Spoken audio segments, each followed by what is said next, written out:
Welcome, dear listener, to a gentle journey back to the very beginning. Tonight we're going to explore the Big Bang, the moment when everything began, when time itself started, when the universe emerged from a state beyond imagining. This is 99 Facts About the Big Bang to help you sleep. Before we travel back to the dawn of existence, I invite you to settle into complete comfort. Perhaps you'd like to press the like button and subscribe for more peaceful cosmic journeys like this one. But there's no hurry. The beginning of time can wait while you find your perfect position. Let your body release into softness. Allow your breathing to slow and deepen, like the expansion of space itself, gentle and inevitable. Tonight, we're going to contemplate the largest questions. Where did everything come from? How did the universe begin? What was there before? But we'll explore these mysteries with calm curiosity, not urgency. The Big Bang happened nearly 14 billion years ago. That number is so large, it's almost beyond comprehension. And yet, here we are, made of atoms forged in the aftermath of that first moment, looking back across time, trying to understand our origins. It's a profound thought, but also a peaceful one. We are the universe contemplating itself. So, take one more deep breath, release it slowly, and let us begin our journey back through time, to the very edge of what we can know, to the beginning of everything. The Big Bang was not an explosion in space. This is perhaps the most common misconception about it. The Big Bang was the beginning of space itself. Before the Big Bang, there was no space to explode into. Space, time, energy, and matter all began together in that first moment.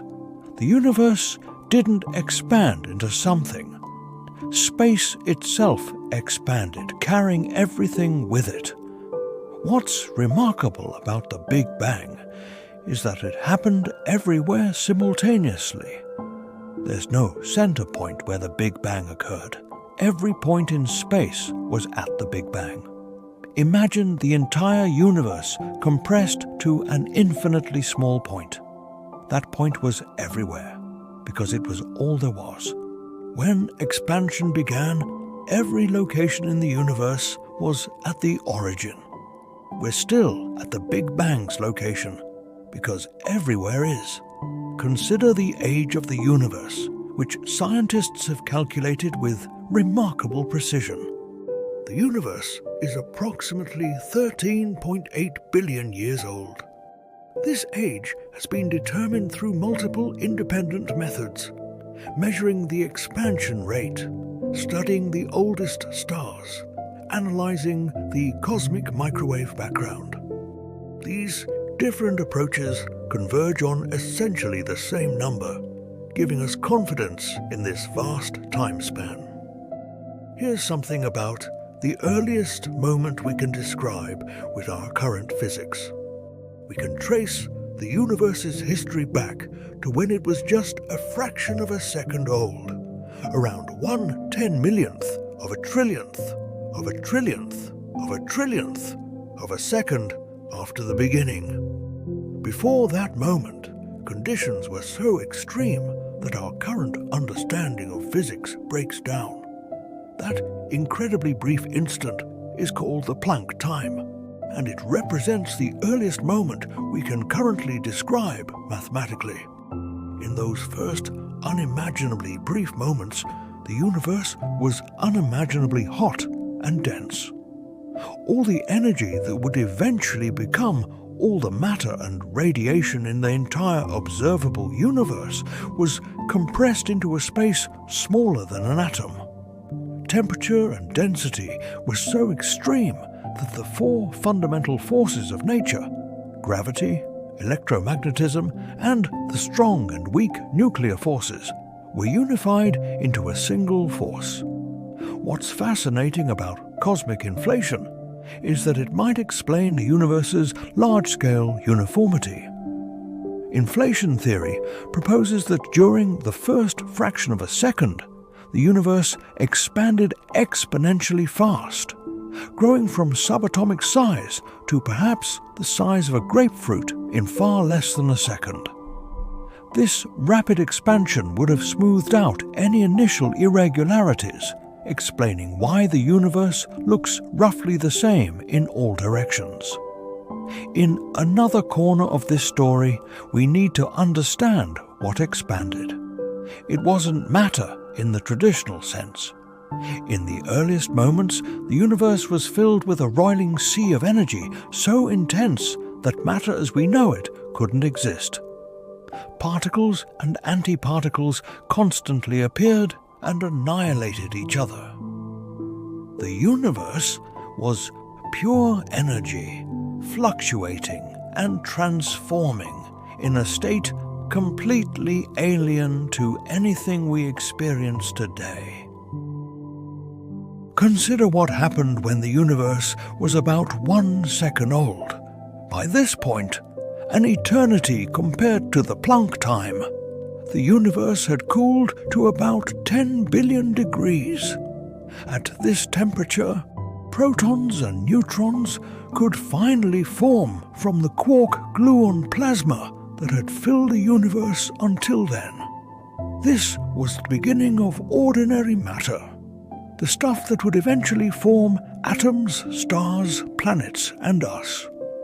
Here's something about the first 3 minutes of the universe, which were particularly important for the elements we're made of. During this brief window, while the universe was still hot and dense enough, nuclear fusion occurred naturally throughout space. Protons and neutrons combined to form the nuclei of the lightest elements, mostly hydrogen, some helium, and traces of lithium and beryllium. This process, called Big Bang nucleosynthesis, determined the cosmic abundance of these elements. What's remarkable is that roughly 3/4 of the universe's ordinary matter is hydrogen, and most of the rest is helium. These proportions were set in those first 3 minutes. The exact ratios predicted by Big Bang theory match what we observe in the universe today, providing powerful confirmation that this theory describes reality. The composition of the stars above us tells the story of the universe's first moments. In the universe's early years, matter and radiation were tightly coupled.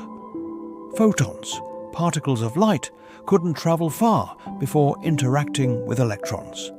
The universe was opaque, filled with a glowing fog. This lasted for about 380,000 years, until the universe cooled enough for electrons and protons to combine into neutral hydrogen atoms. This event, called recombination, made the universe transparent for the first time. Light could finally travel freely through space. Consider the cosmic microwave background radiation, which is light from that moment of recombination. This radiation has been traveling through space for over 13 billion years. As the universe expanded, the light was stretched, shifting from visible light to microwaves. Today, this radiation fills all of space at a temperature of about -270 degrees Celsius, just a few degrees above absolute zero. It's the afterglow of the Big Bang, cooling but still present. Here's something about the discovery of the cosmic microwave background in 1965. Two scientists, Arno Penzias and Robert Wilson, were trying to eliminate persistent noise from a radio antenna.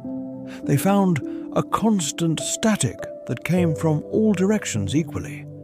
Eventually, they realized they'd discovered the remnant heat from the Big Bang. This accidental discovery provided the strongest evidence for the Big Bang theory and earned them the Nobel Prize.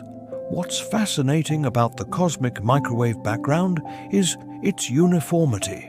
It's the same temperature in all directions to within 1 part in 100,000. This incredible smoothness tells us the early universe was remarkably uniform. However, tiny variations do exist, regions that were slightly denser or slightly less dense. These tiny fluctuations, imprinted when the universe was 380,000 years old, were the seeds of all the structure we see today. In those tiny density fluctuations lay the blueprint for galaxies. Regions that were slightly denser had slightly stronger gravity, attracting more matter.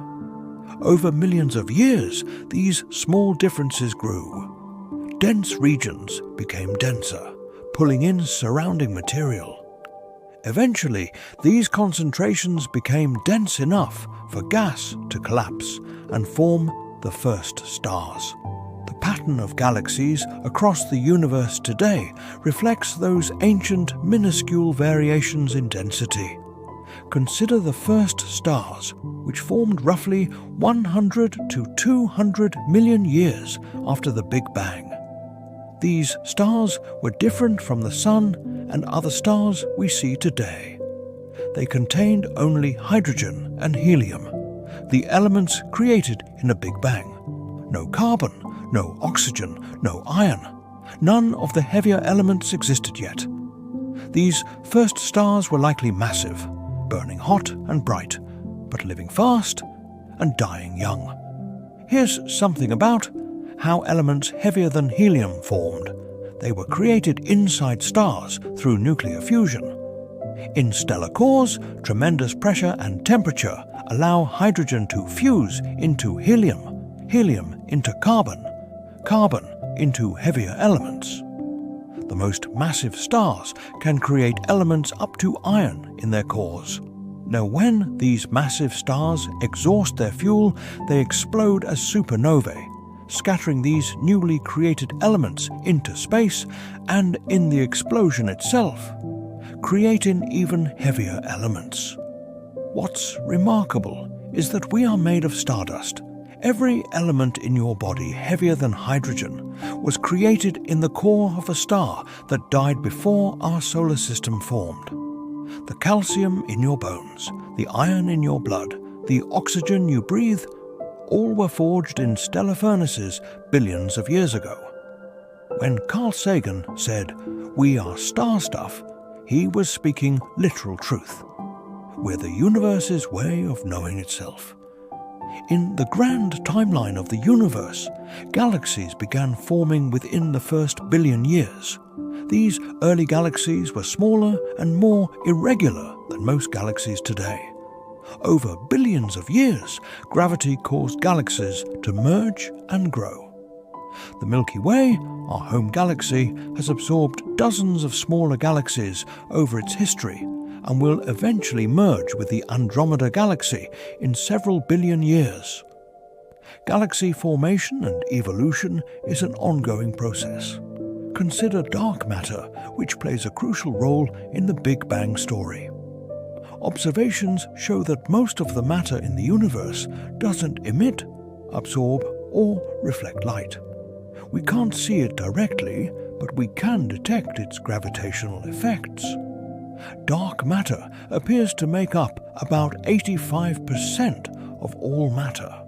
Without dark matter's gravity, galaxies wouldn't have formed the way they did. The visible matter would have been insufficient to clump together.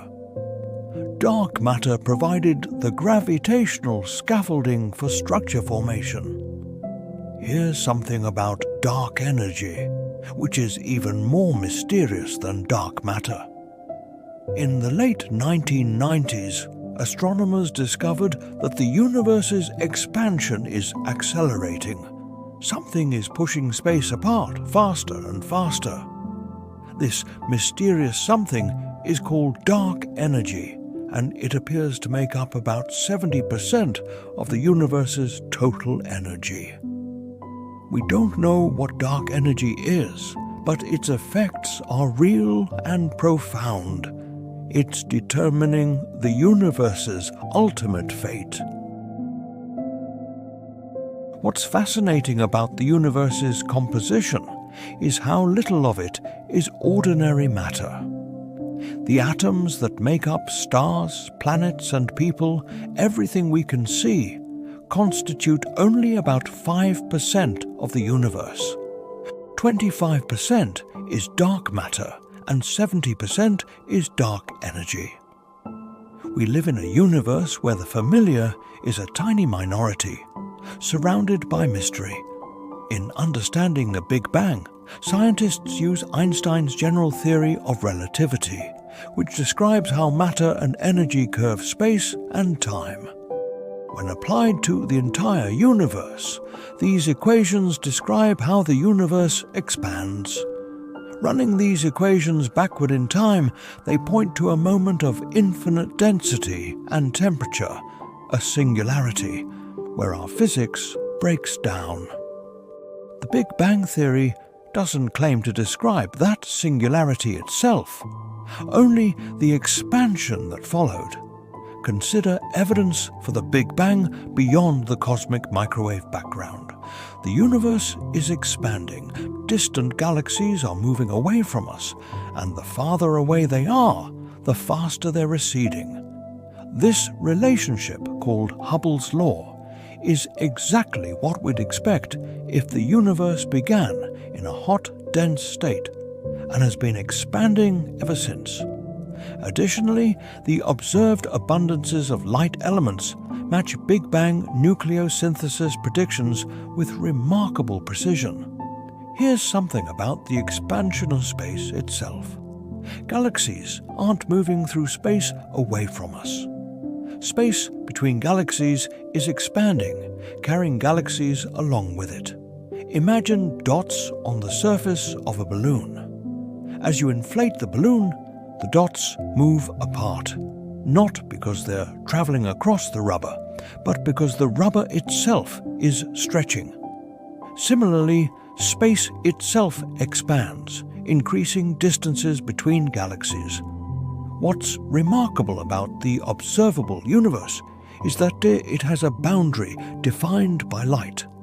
Since the universe is roughly 14 billion years old, and light travels at a finite speed, we can only see objects whose light has had time to reach us. The observable universe extends about 93 billion light-years in diameter, larger than 14 billion light-years because space has been expanding while light traveled. Beyond this horizon, there might be infinitely more universe we simply cannot see. In contemplating what came before the Big Bang, we enter the realm of speculation. Time itself began with the Big Bang, according to our current understanding. So asking what came before might be like asking what's north of the North Pole. The question doesn't quite make sense. Some theories propose the Big Bang was preceded by another universe, or that our universe is one of many in a multiverse, but these ideas remain speculative. Consider the fine-tuning of physical constants. The universe's fundamental constants, the strength of gravity, the mass of electrons, the speed of light, have values that allow for the existence of stars, planets, and life. If these constants were slightly different, the universe would be dramatically different, perhaps unable to support complexity. Whether this fine-tuning requires explanation, and what that explanation might be, remains a deep question in cosmology and philosophy. Here's something about cosmic time and how it's measured. Cosmologists use the cosmic microwave background as a kind of absolute reference frame. They can calculate when the Big Bang occurred relative to when that radiation was emitted. They can determine the universe's expansion rate at different times. This allows construction of a cosmic timeline that applies universally, despite relativity's teaching that time is relative. There's a cosmic now defined by the Big Bang's aftermath.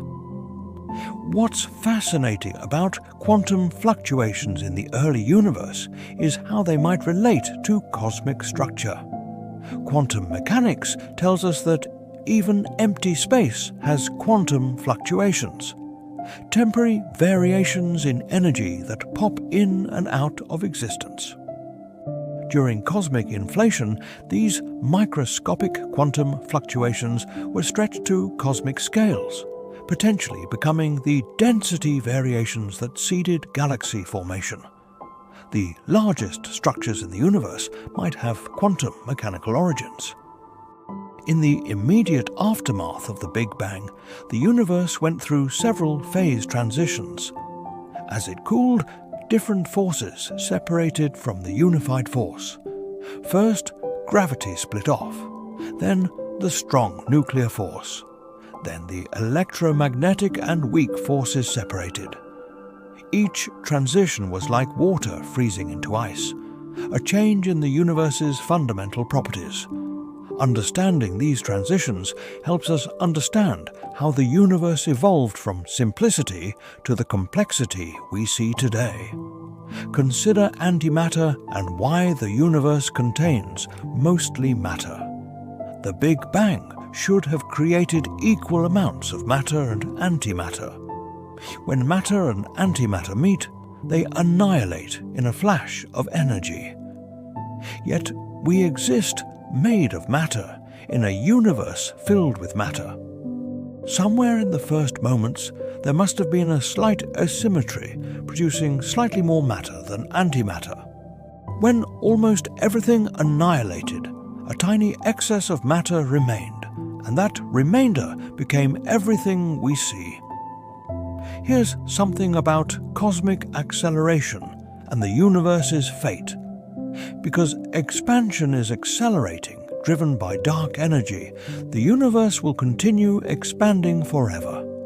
Eventually, galaxies outside our local group will become unreachable, carried away by expanding space faster than light can travel between us and him.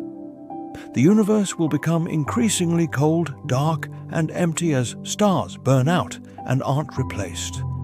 This scenario, called the Big Freeze or heat death, is the most likely ultimate fate given current evidence. What's remarkable about looking into deep space is that we're looking back in time. Light travels at a finite speed, so when we look at distant objects, we see them as they were when their light began its journey. The most distant galaxies we observe are seen as they were over 13 billion years ago, when the universe was young. Astronomy is a kind of time travel, allowing us to observe the universe's history. In galaxy surveys, astronomers have mapped the three-dimensional distribution of millions of galaxies. These maps reveal a cosmic web, long filaments and sheets of galaxies surrounding vast empty voids. This structure formed over billions of years as gravity pulled matter together along the densest paths. The pattern resembles a sponge or soap bubbles, with matter concentrated in walls around empty spaces. This cosmic web is the largest known structure in the universe. Consider how technology allows us to observe the early universe.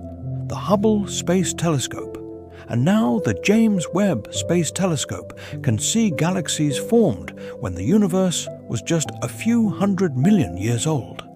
These ancient galaxies appear different from modern ones. Smaller, more irregular, more actively forming stars. Observing them helps us understand how galaxies evolved and how the universe transitioned from its smooth early state to the structured cosmos we see today. Here's something about gravitational waves and the Big Bang. Gravitational waves are ripples in spacetime caused by massive, accelerating objects. In 2015, scientists first directly detected gravitational waves from merging black holes, confirming Einstein's century-old prediction. Some theories suggest that cosmic inflation might have produced primordial gravitational waves, still traveling through space. Detecting these would provide a window into the universe's first fraction of a second. What's fascinating about neutrinos from the Big Bang is that they should still exist. Neutrinos are nearly massless particles that barely interact with anything. Created in vast numbers in the early universe, these cosmic neutrinos should still fill space, though detecting them is extraordinarily difficult. If we could detect the cosmic neutrino background, it would provide information about the universe when it was just 1 second old. In particle physics, the Big Bang's conditions can be partially recreated.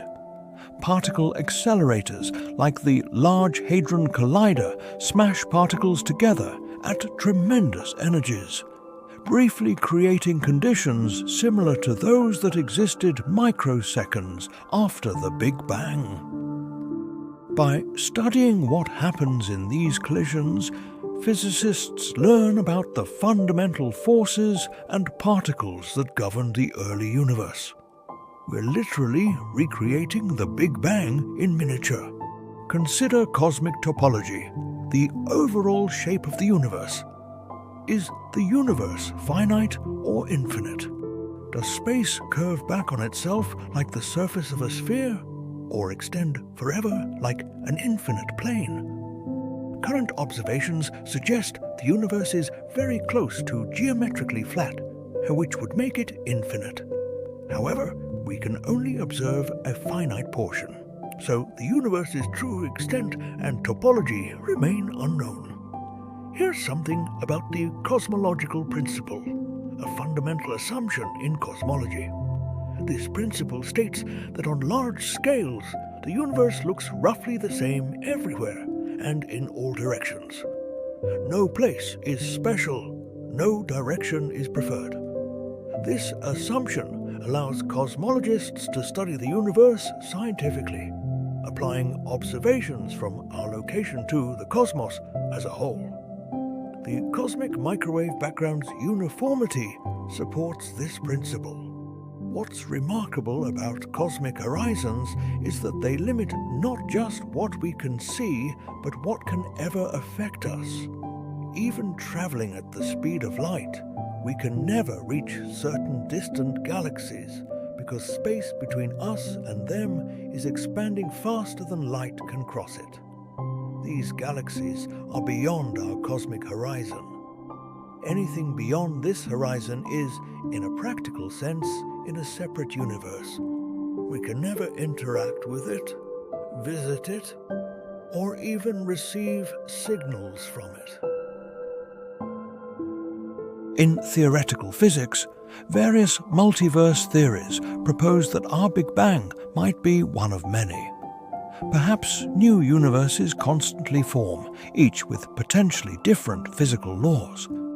Perhaps our universe is one bubble in an eternally inflating cosmic foam. Perhaps quantum mechanics creates endless branching universes. These ideas are speculative and difficult or impossible to test, but they represent serious attempts to explain our universe's apparent fine-tuning and the nature of the Big Bang itself.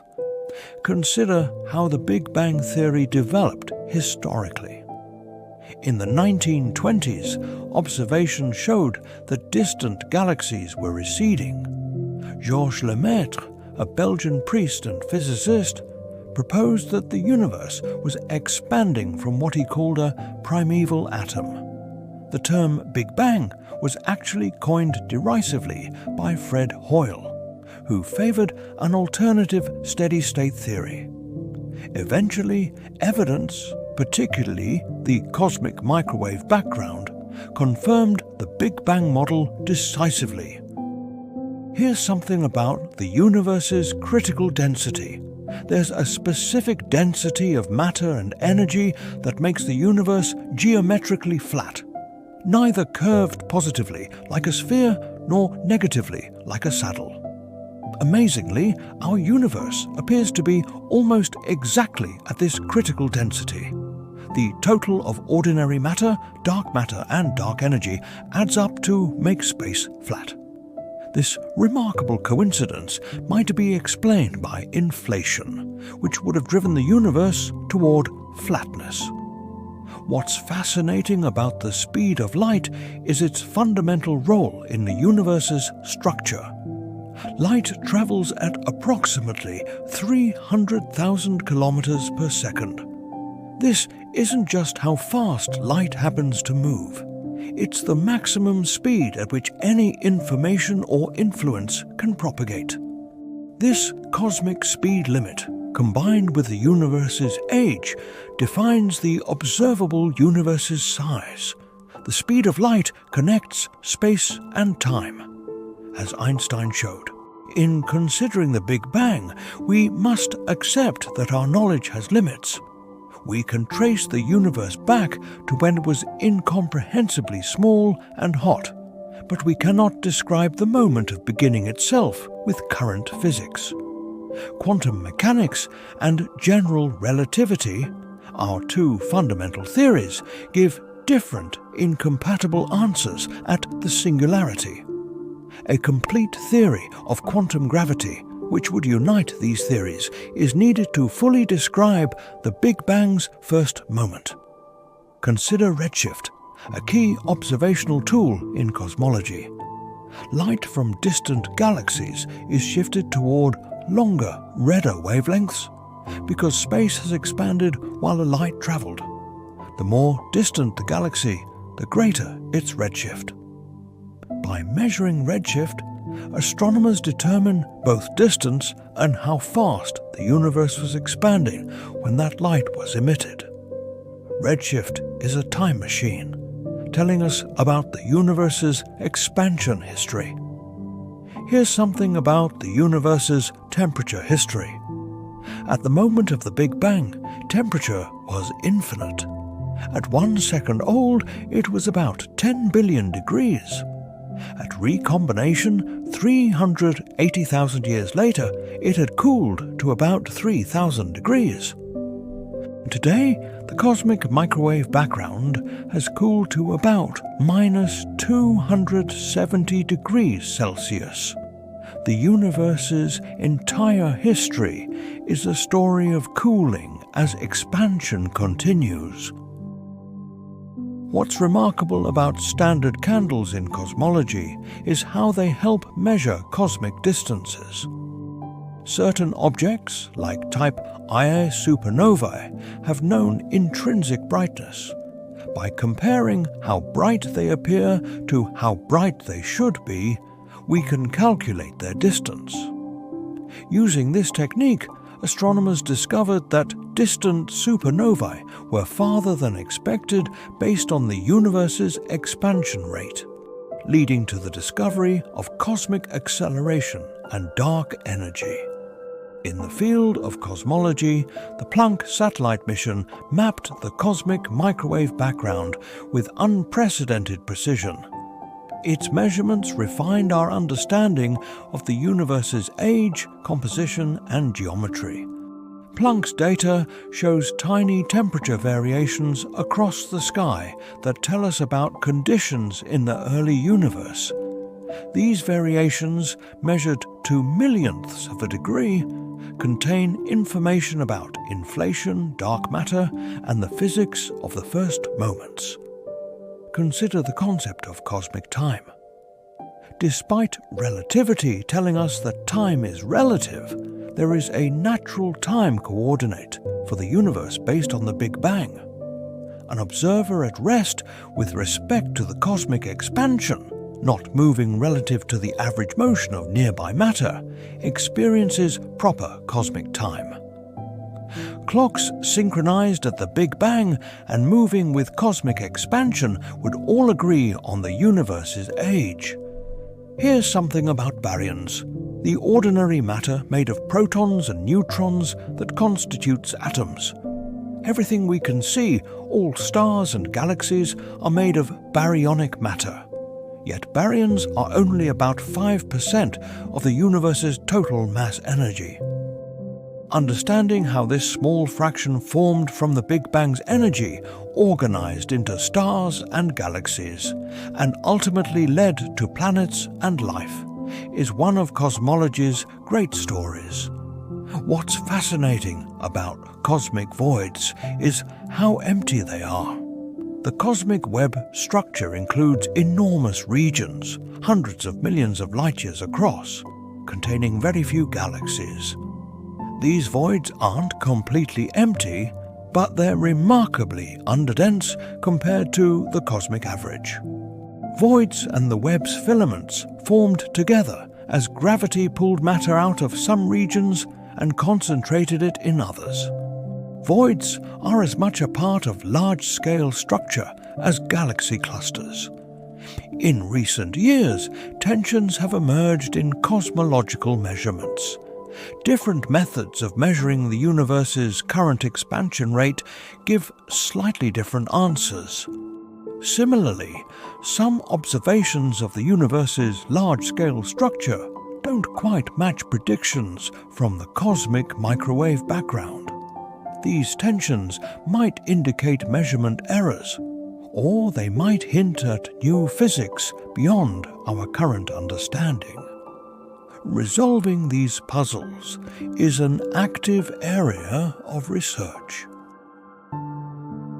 Consider primordial black holes, which might have formed in the early universe from density fluctuations.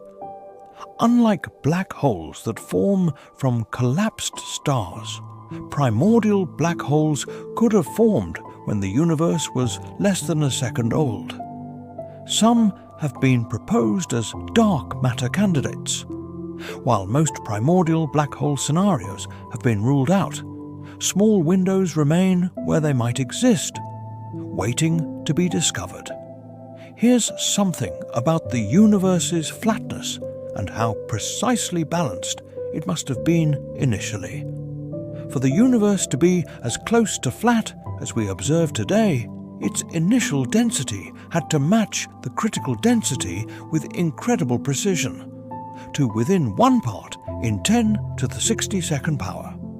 This fine-tuning is one of the motivations for inflation theory, which naturally produces flatness regardless of initial conditions. What's remarkable about our existence in cosmic history is its timing. We live in an era when stars are still forming, when galaxies are still evolving, when the cosmic microwave background is still detectable. In the far future, billions of years from now, the universe will be darker, colder, and less interesting. Civilizations arising then mightn't be able to discover the Big Bang at all. We're fortunate to exist in an era when the universe's origins are still observable. In philosophy and theology, the Big Bang raises profound questions. Does the universe's beginning require a cause? Can something come from nothing? Do the universe's apparently fine-tuned constants require explanation? These questions extend beyond science into metaphysics. The Big Bang Theory tells us how the universe evolved from a hot, dense state, but it doesn't answer why that state existed or whether there's ultimate purpose or meaning. Those questions remain open. Consider gravitational lensing, where massive objects bend light from more distant objects. Sometimes galaxy clusters act as cosmic magnifying glasses, allowing us to see extremely distant galaxies that would otherwise be too faint. Einstein predicted this effect, and it's become a crucial tool for studying both the distant universe and the distribution of dark matter. here's something about the cosmic light horizon, which marks the farthest distance light could have travelled since the Big Bang. Objects beyond this horizon are fundamentally unobservable because their light hasn't had time to reach us. As the universe ages, the light horizon expands, allowing us to see progressively more distant objects. However, cosmic acceleration means some objects currently within our horizon will eventually recede beyond it as accelerating expansion carries them away. What's fascinating is how much we've learned in just a century. In the early 1900s, we didn't know other galaxies existed. The universe's expansion was unknown. The Big Bang theory didn't exist. Now we know the universe's age to within 1%, understand its composition, and have observed it back to when it was just 380,000 years old. This represents one of humanity's greatest intellectual achievements, understanding our cosmic origins. And so we've travelled through 99 facts about the Big Bang, from the first immeasurable fraction of a second to the vast cosmos we observe today. We've explored how matter and energy evolved, how structure formed, how the universe expanded and cooled. The Big Bang is not just theory, but an observationally confirmed description of our universe's history, written in starlight and cosmic radiation.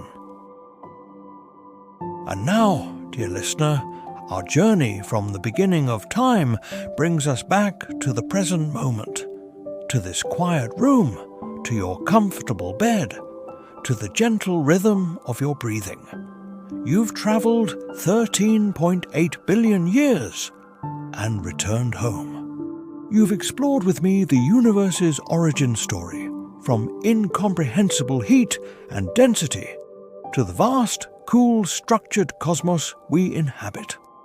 You've learned about cosmic expansion, the formation of matter, the birth of stars and galaxies. You've seen how everything that exists, including you, emerged from that first moment. There's something deeply peaceful about understanding our place in this vast story. We're temporary patterns in an ancient cosmos, made of atoms forged in stellar furnaces, contemplating our origins. Our individual concerns, while important to us, exist within this incomprehensibly larger context. Perhaps there's comfort in that perspective, in recognizing our connection to everything that is. As you drift towards sleep now, let these cosmic thoughts settle gently. You don't need to understand everything. The universe holds its mysteries lightly, and so can you. Tomorrow, the stars will still shine above. The universe will still expand, and your place in it will remain secure. Tonight, just rest. Before sleep takes you completely, if you've found peace in this cosmic exploration, I invite you to subscribe for more journeys through space and time. A like would help others find this restful place among the stars, but only if you remember. If you're already drifting, let it all go. The universe began nearly 14 billion years ago and will continue for trillions of years more. In this vast expanse of time, this moment of your rest is infinitesimally small yet infinitely precious. You are here now, breathing, existing, about to sleep. That's enough. Rest well, dear listener. Let your breathing slow like the universe cooling over cosmic time. Let your thoughts expand and diffuse like matter spreading through space. Let consciousness fade, like distant stars disappearing beyond the cosmic horizon. The universe doesn't hurry. Galaxies drift apart slowly. Stars burn for billions of years.